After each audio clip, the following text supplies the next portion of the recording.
ओम शांति।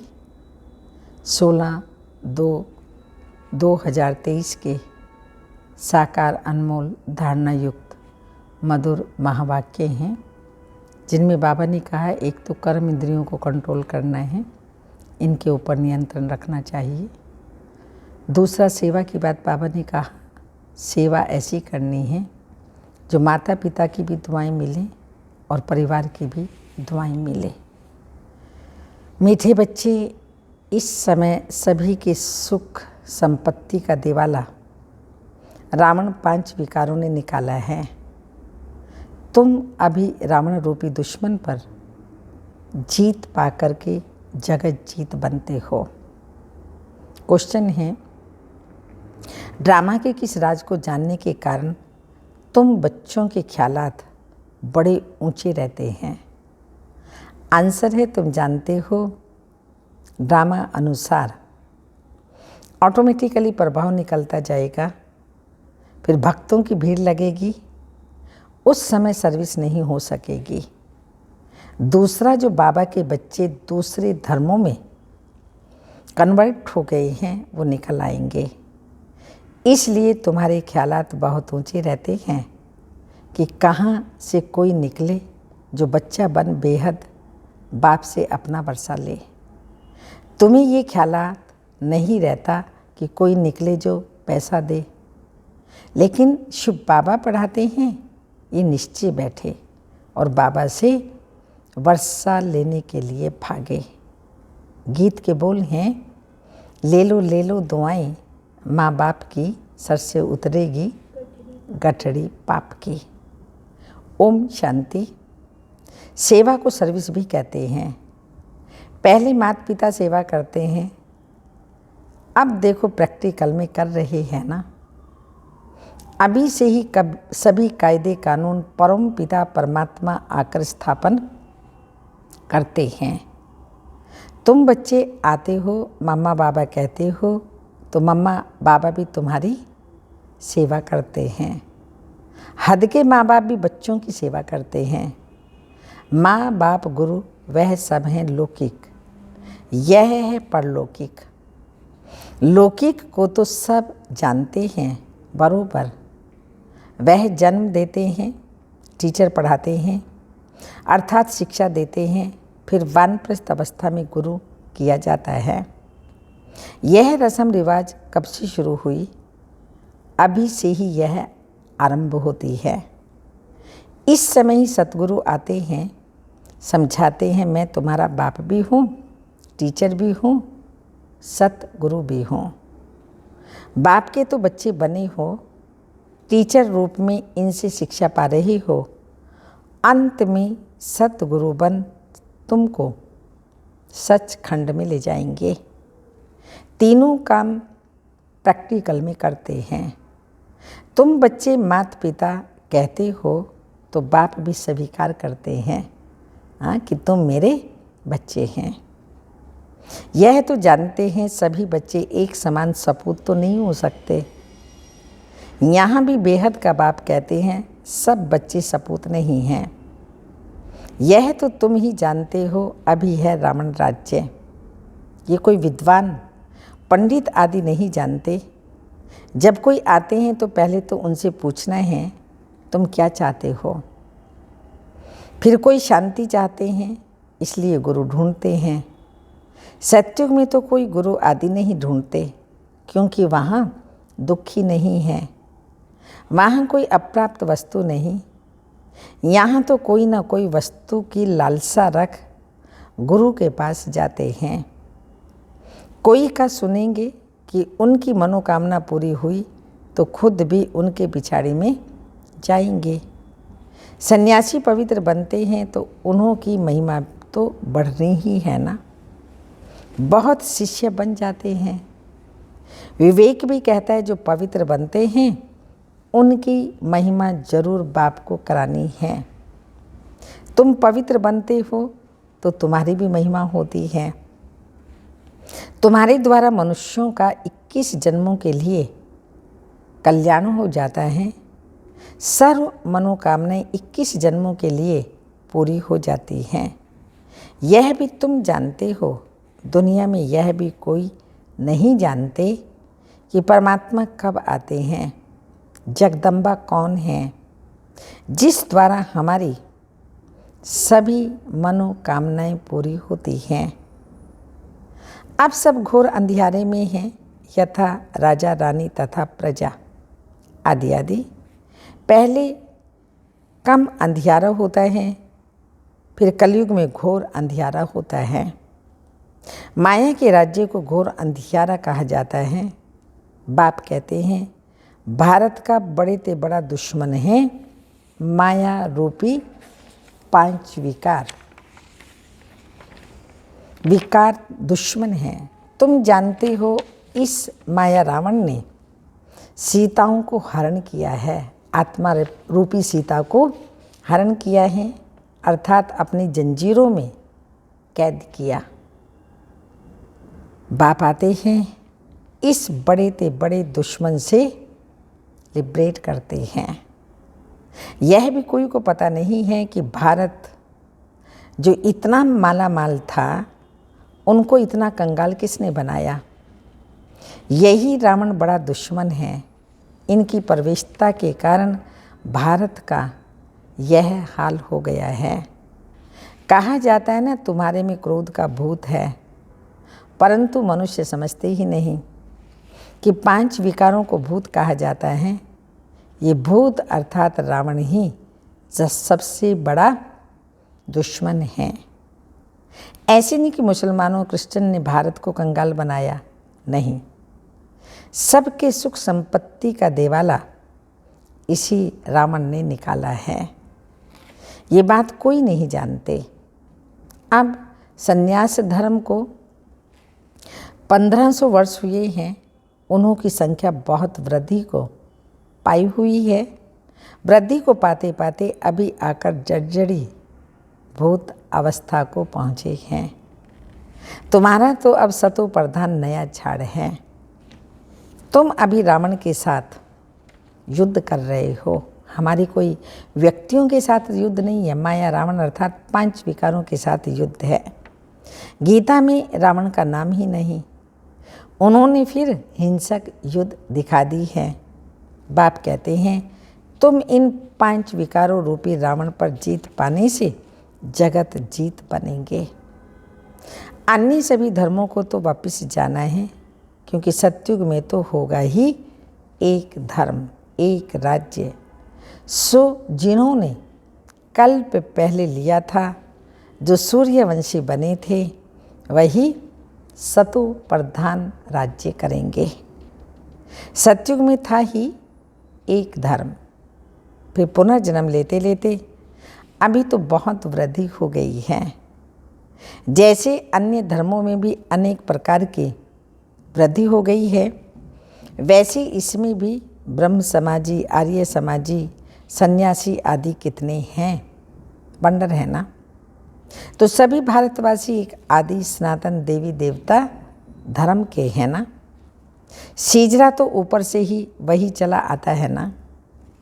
भारत खंड है ही सचखंड, जहाँ बाप आकर देवी देवता धर्म में ट्रांसफ़र करते हैं। ये तुम जानते हो।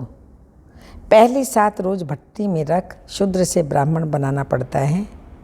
सन्यासियों को तो वैराग्य आता है, जो जंगल में चले जाते हैं। उन्हों को का रास्ता ही अलग है, घर बार छोड़ जाते हैं। उन्हों को कोई तकलीफ नहीं है। हाँ, मनसा में तो संकल्प आएंगे, काम विकार से तो छूट जाते हैं, बाकी क्रोध आता है। उनमें भी नंबरवार तो होते ही है ना, कोई उत्तम, कोई मध्यम, कोई कनिष्ठ, कोई तो एकदम डर्टी भी होते हैं। सतयुग में भी भल सुखी तो सब होते हैं, परंतु नंबरवार तो मर्तबा है ना। सूर्यवंशी राजा रानी प्रजा, चंद्रवंशी राजा रानी प्रजा आदि आदि, तो उत्तम मध्यम कनिष्ठ तो होते ही हैं। यह सभी धर्मों में होते हैं। तो बाप सभी राज बैठ समझाते हैं, इस मार्ग में डिफ़िकल्टी बहुत है।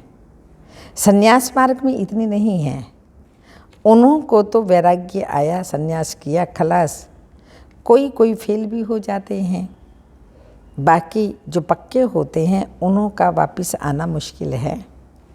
यहाँ तो ये गृहस्थ व्यवहार में रहते पवित्र रहना है। बाप समझाते हैं बहादुर वह है कौन जो दोनों इकट्ठे रहे और बीच में ज्ञान योग की तलवार रखते हैं।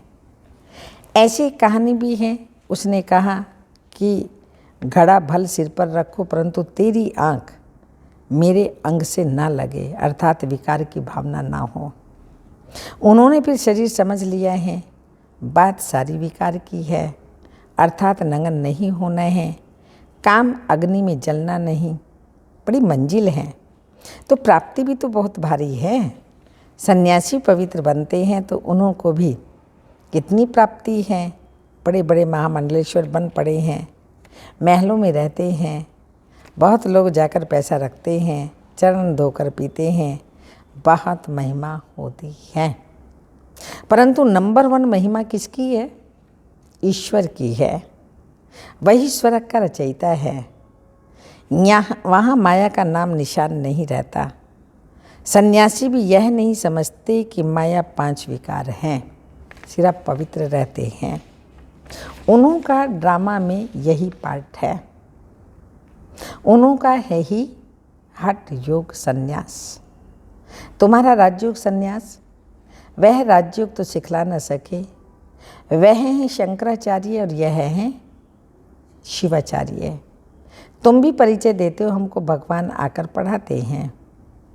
वह तो जरूर स्वर्ग का मालिक बनाएगा, नरक का तो नहीं बनाएगा ना। वह रास्ता ही स्वर्ग का है। तो गृहस्थ व्यवहार में रह करके पवित्र रहना है, इसमें ही मेहनत है।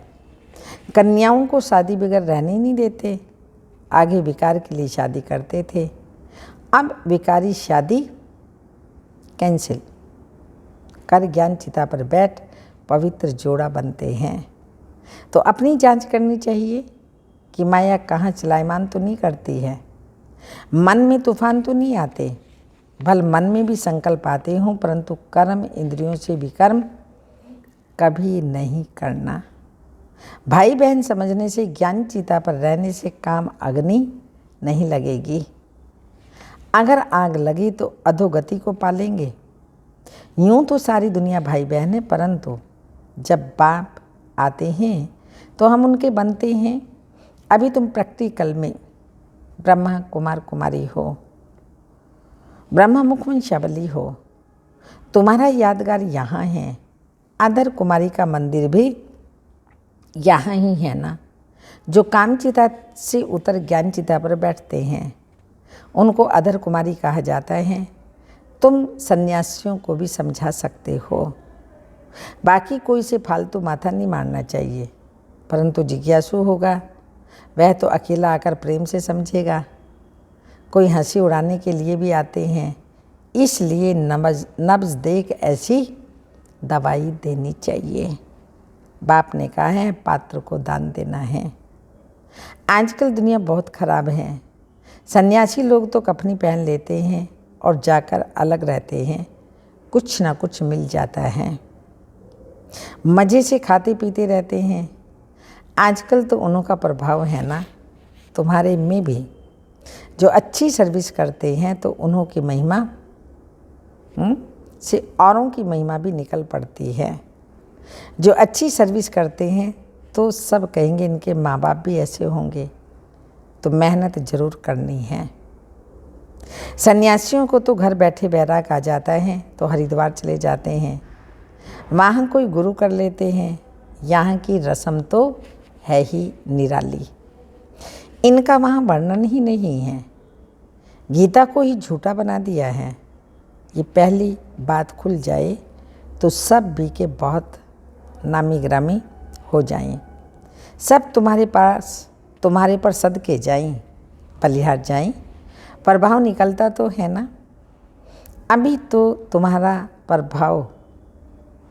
तो तुम्हारा बहुत सामना करते हैं, पहले तो घर के ही दुश्मन बनते हैं। इस बाबा के भी कितने दुश्मन बने।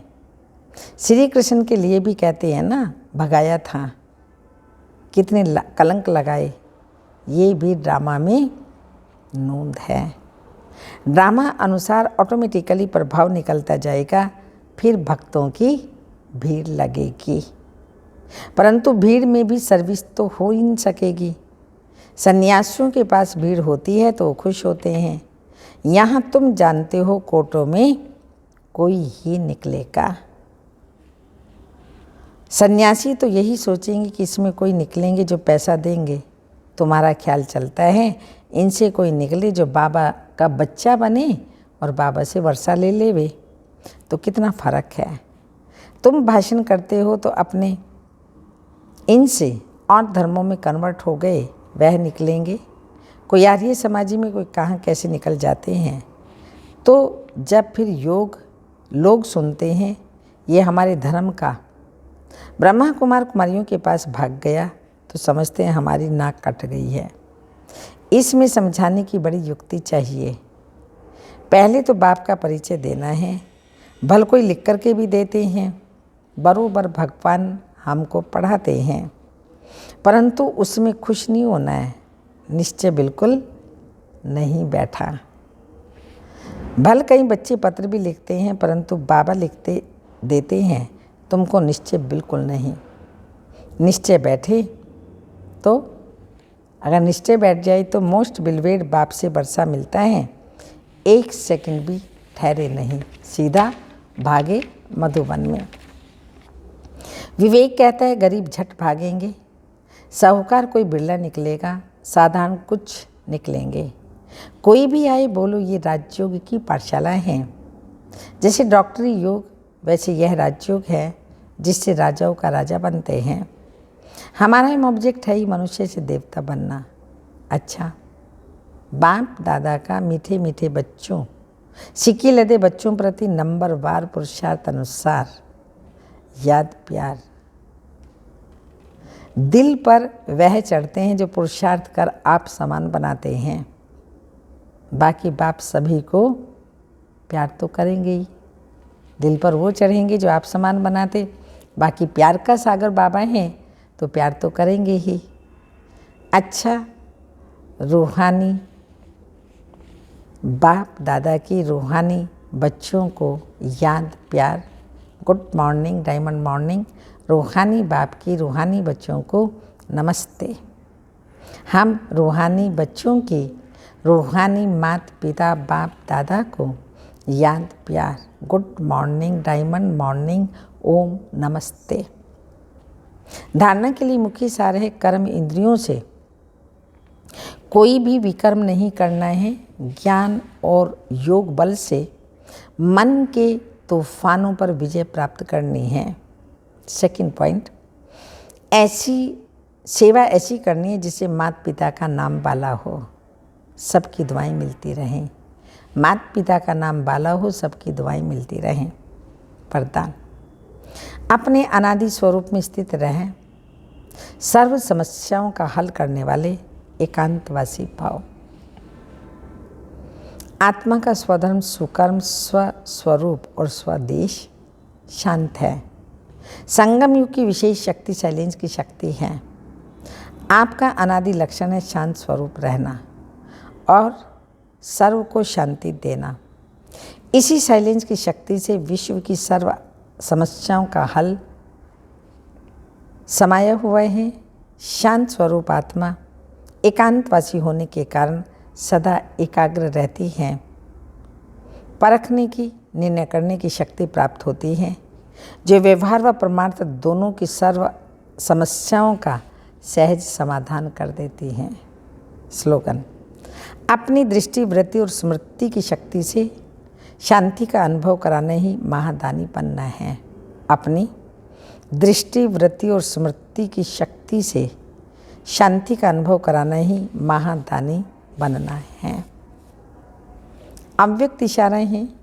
जैसे वाणी द्वारा प्रत्यक्षता करते हो तो वाणी का प्रभाव पड़ता है, उससे भी ज़्यादा प्रभाव गुण और कर्म का पड़ता है। और आप हर बच्चे के नैनों से ये अनुभव हो, इनों के नैनों में विशेषता है, साधारणता नहीं, ऐसा अनुभव करें। अलौकिक हैं। उन्हों के मन में क्वेश्चन उठे कि यह कैसे बने। कहाँ से बने, स्वयं सोचें और पूछें आपको ऐसा बनाने वाला कौन।